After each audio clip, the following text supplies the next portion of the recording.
വളരെ ഗൗരവതരമായ ആക്ഷേപമാണ് പൊതുസമൂഹത്തിൽ ഉയർന്നു വന്നിട്ടുള്ളത്. ബാർ ഒന്നിന് 2.5 ലക്ഷം രൂപ വെച്ച് അബ്കാരി നയം ഭേദഗതി ചെയ്യാൻ കൊടുക്കണമെന്ന് ആവശ്യപ്പെട്ടുകൊണ്ടുള്ള വളരെ ക്ലിഞ്ചിങ് എവിഡൻസ് ആണ് പൊതുസമൂഹത്തിന് മുന്നിൽ പുറത്തു വന്നിട്ടുള്ളത്.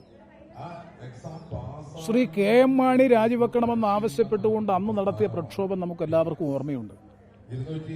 അന്ന് ഇതുപോലെ ഒരു അബ്കാരി ഉടമയായിട്ടുള്ള ശ്രീ ബിജു രമേശ് നടത്തിയ ടെലിവിഷൻ ചാനൽ ചർച്ചയിൽ നടത്തിയ ഒരു പരാമർശത്തിന്റെ അടിസ്ഥാനത്തിലാണ് ശ്രീ KM മാണിയെ തെരുവിലിറങ്ങി നടക്കാൻ പോലും അനുവദിക്കാതെ, കേരള നിയമസഭയിൽ ബഡ്ജറ്റ് അവതരിപ്പിക്കാനുള്ള അവസരം പോലും നൽകാതെ അതിപ്രാകൃതമായ നിലയിൽ KM മാണിയെ അന്നവർ വേട്ടയാടിയത്. അങ്ങനെയാണെങ്കിൽ CPM ഈ കാര്യത്തിൽ മറുപടി പറയണം. തികച്ചും സമാന സംഭവം തന്നെയാണ് ബാർ കോഴയുമായി ബന്ധപ്പെട്ട് ഇപ്പോൾ പുറത്തു വന്നിട്ടുള്ളത്.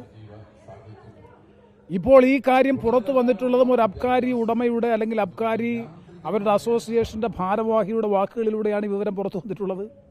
രണ്ടും തമ്മിൽ എന്താ വ്യത്യാസം?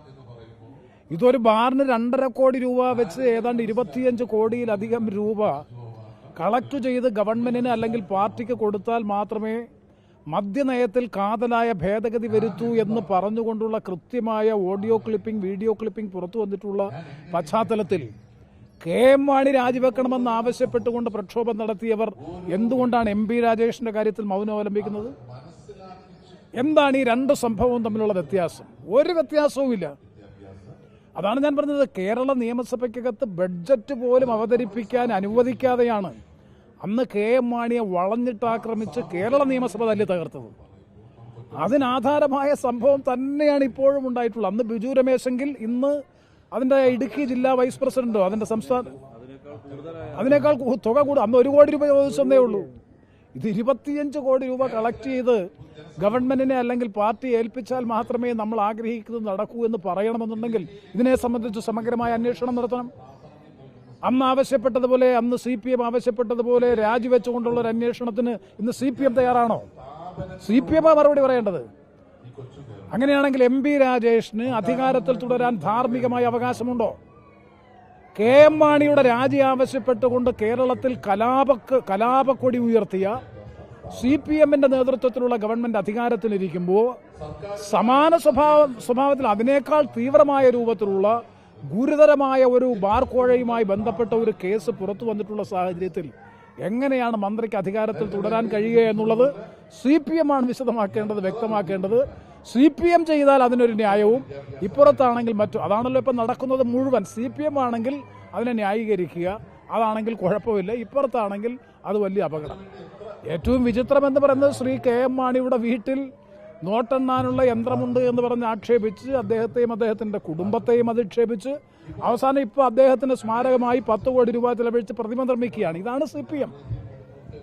അന്ന് ഏറ്റവും കൂടുതൽ അഴിമതി ആരോപണം നടത്തി പുറത്തിറങ്ങാൻ അനുവദിക്കാതെ, നിയമസഭയിൽ ബഡ്ജറ്റ് അവതരിപ്പിക്കാൻ അനുവദിക്കാതെ അദ്ദേഹത്തെയും അദ്ദേഹത്തിന്റെ കുടുംബത്തെയും തകർത്ത് അദ്ദേഹത്തിന്റെ രാജിവയ്പ്പിച്ചുവെന്ന്. എന്തേ MP രാജേഷ് രാജിവെക്കുന്നില്ല? ഇപ്പോൾ KM മാണിയെ രാജിവയ്പ്പിച്ച CPM എന്തുകൊണ്ട് MP രാജേഷിന് രാജി ആവശ്യപ്പെടുന്നില്ല? അപ്പോൾ സമാന സംഭവങ്ങൾ ഉണ്ടാകുമ്പോൾ CPMന് ഒരു ന്യായം, മറ്റുള്ളവർക്ക് വേറൊരു ന്യായം. ഇത് തന്നെയാണ് ഇത് കേരളം നല്ലതുപോലെ തിരിച്ചറിഞ്ഞു കഴിഞ്ഞിട്ടുണ്ട്. അഴിമതിയിൽ മുങ്ങിക്കുളിച്ചു നിൽക്കുന്ന സർക്കാരാണ് പിണറായി വിജയന്റെ നേതൃത്വത്തിലുള്ള ഗവൺമെന്റ്.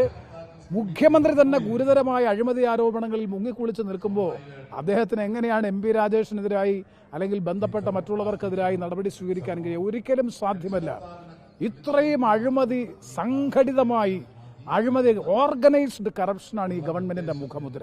സംഘടിതമായിട്ടുള്ള അഴിമതിയിലൂടെ നടന്ന കൊള്ളയാണ് ഈ 8 വർഷക്കാലം കേരളത്തിൽ നടന്ന പാർട്ടിയുടെ നേതൃത്വത്തിലും പാർട്ടി നേതാക്കളുടെ നേതൃത്വത്തിലും നടന്നിട്ടുള്ള ഏറ്റവും വലിയ തീവട്ടി കൊള്ളയുടെ ഒരു ഉദാഹരണം മാത്രമാണ് ഇപ്പോൾ പുറത്തു വന്നിട്ടുള്ള ബാർ കോഴ.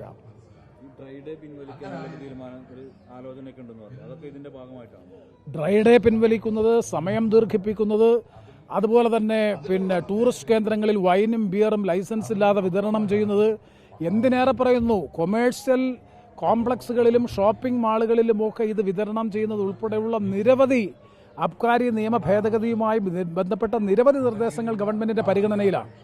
ആ നിർദ്ദേശങ്ങൾ സാധ്യമാകണമെങ്കിൽ ഈ കാര്യം ചെയ്യണമെന്നാണ് അദ്ദേഹത്തിന്റെ വാചകങ്ങളിൽ നമ്മൾ മനസ്സിലാക്കുന്നത്.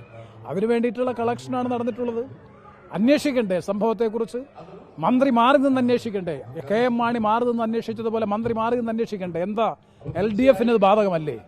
UDF-ന്റെ മന്ത്രി അന്ന് രാജിവെച്ചല്ലോ, അതിനുശേഷമാണ് അദ്ദേഹം വീണ്ടും വന്നത്. എന്തുകൊണ്ട് MP രാജേഷിന്റെ രാജി CPM ആവശ്യപ്പെടുന്നില്ല?